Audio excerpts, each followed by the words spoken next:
అసరావుపేట నియోజకవర్గ కాన్సన్సీ సమపేట మండలం సమపేట గ్రామం. నా పేరు పండూరు ఈరబాబు, ఎంఎల్ పార్టీ నాయకుడిని, సిపిఎంఎల్ మాస్లైన్ పార్టీ.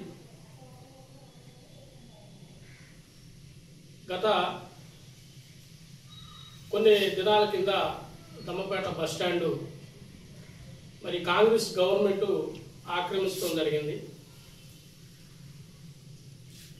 నాయకులు దమ్మపేటలో ఉన్న లోకల్ నాయకులు కూడా సపోర్ట్ చేసి మరి ఎమ్మెల్యే గారు దీని మీద దృష్టి పెట్టినట్టుగా ఆందోళనగా మరి దాని సమస్య ఏంటో ప్రజలకు చెప్పకుండానే పోలీసు అధికారులను పెట్టి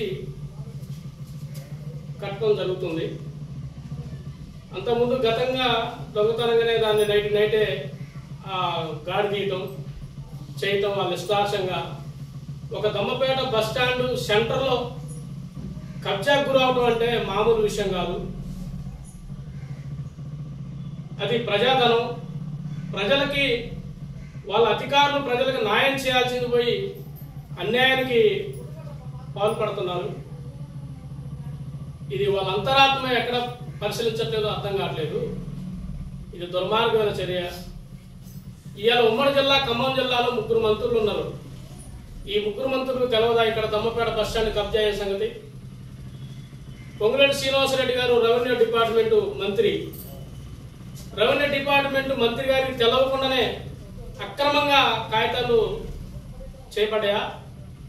పంచాయతీ రసీదులు ఇయటానికి ఆ పంచాయతీ అధికారికి కానీ ఆ సెక్రటరీకి కానీ మనం వెనక ఉండి ధైర్యం ఇస్తేనే ఆ పర్మిషన్ ఏంటో జరుగుతుంది.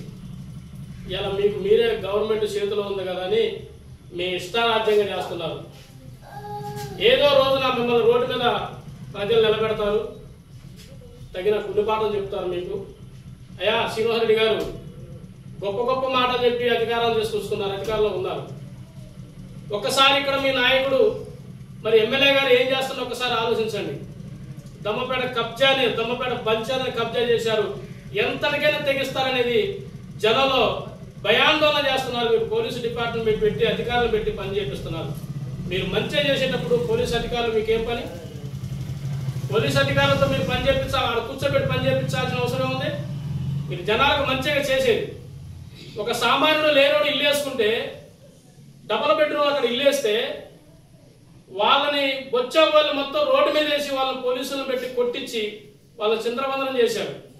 అక్కడ ఎవరికైనా ఇచ్చారా? మీరు ఎవరికైనా ఇల్లు ఇచ్చారు? అక్కడ ఇస్తే మేమే ఇయ్యాలా, లేకపోతే అక్కడ పాడుపడిపోవాలి అన్న లోకల్ అధికారులు లోకల్ నాయకులు మీరు చెప్పిన మాటలు విని ఇవాళ మీరు ఇందిరమ్మ ఇల్లు కూడా అదే పరిపాలన చేస్తున్నారు. మీ కార్యకర్తలకు ఒక్కొక్కరికి 2 ఇల్లు ఇచ్చారు. మీరు అన్నారు ఎవరన్నా ఇల్లు వచ్చినోడికి ఇల్లు వచ్చినా, భూమి ఉన్నోడికి ఇల్లు వచ్చినా నాకు డైరెక్ట్గా వాట్సాప్ కాల్ చేయండి, డైరెక్ట్గా నాకు ఫోన్ చేయండి, నేను చర్య తీసుకుంటా, వాళ్ళకి ఆ ఇల్లు లేకుండా ఆ ఇల్లు రాకుండా చేస్తానని చెప్పేసి శ్రీనివాసరెడ్డి గారు మీరు మాట చెప్పారు. మీరు మాట ప్రకారంగా ఉన్నారా? ఇవాళ మీ నాయకులు నచ్చిన వాళ్ళకే ఇల్లు ఇస్తున్నారు, భూములు ఉన్న వాళ్ళకే ఇల్లు ఇచ్చారు, ఇల్లు వచ్చి అమ్ముకున్నోడికే ఇల్లు ఇచ్చారు. కార్యకర్తకు వచ్చి ఒక్కొక్క కార్యకర్త 2 ఇల్లు కట్టుకుంటుండు. అంటే మీ పరిపాలన ఎట్లుంటుంది అన్నమాట. ఎన్నో రోజులు కొనసాగదు ఈ పరిపాలన. నిరంతరం మీరు దౌర్జన్యంతో పరిపాలన చేస్తున్నారు. దౌర్జన్య ప్రజల్ని ఇలా సామాన్యుడే బెదిరిస్తున్నారు. మీరు బలిసినోడిని ఎవరు కూడా మిమ్మల్ని మీరు ఎవరిని బెదిరియట్లే. ఒక సామాన్యుడు ఎక్కడన్నా ఇల్లు వేసుకుంటే చూస్తున్నాం రాష్ట్రం అంతా. 10 ఏళ్ల కింద ఇల్లు వేసుకుని బతికినోడిని కూడా జేసీబీలు పెట్టి కోలగొడుతున్నారు. 20 ఏళ్ల కింద ఇల్లు వేసుకుని బతికిన కూడా జేసీబీలు పెట్టి కోలగొడుతున్నారు. పంచాయతీ పర్మిషన్ ఇచ్చినా ఇంటి మరి కరెంటు బిల్లు ఉన్నా మీ ఇష్టారాజ్యంగా ఇల్లు కోలగొడుతున్నారు. ఇలా మీరు ఇల్లు కోలగొట్టాలన్నా మీకు పోలీసు అధికారులు కావాలి, మీరు కబ్జా చేసే భూములు కట్టడం పోలీసు అధికారులు కావాలి. ఇలా మీరు చేసే మంచి పనికి పోలీస్ డిపార్ట్మెంట్ కూర్చోబెట్టి మీరు పనిచేస్తున్నారు. దయచేసి పోలీసు అధికారులు కూడా చెప్తున్నా, మీరు చేసేది మంచి పద్ధతికి సపోర్ట్ చేయండి.